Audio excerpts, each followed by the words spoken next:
ಬೆಳಗಾವಿಯಲ್ಲಿ ಕಾಂಗ್ರೆಸ್ ಸಮಾವೇಶ, ಗಾಂಧೀಜಿ ಚರಕ ತಿರುಗಿಸಿ ಸಿದ್ದರಾಮಯ್ಯ ನಮನ, ವೀರಸೌಧದಲ್ಲಿ ಗಾಂಧಿ ಪ್ರತಿಮೆ ಉದ್ಘಾಟನೆ.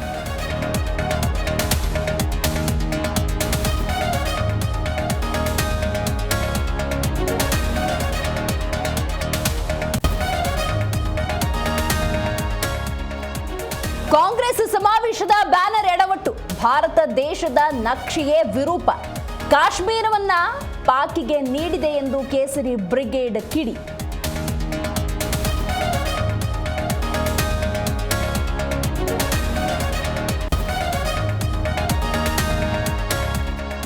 ಗಾಂಧೀಜಿ ಬಗ್ಗೆ ಅಪಾರವಾದ ಗೌರವ ಇದೆ.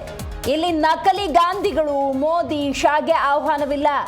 ಜನರ ದುಡ್ಡಲ್ಲಿ ಕೈ ಜಾತ್ರೆ ಎಂದು ಅಶೋಕ್ ಕಿಡಿ.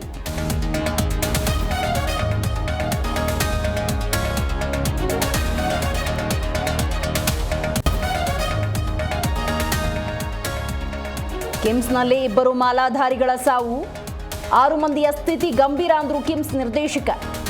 ಆಸ್ಪತ್ರೆಗೆ ಸಚಿವ ಸಂತೋಷ್ ಲಾಡ್ ಭೇಟಿ.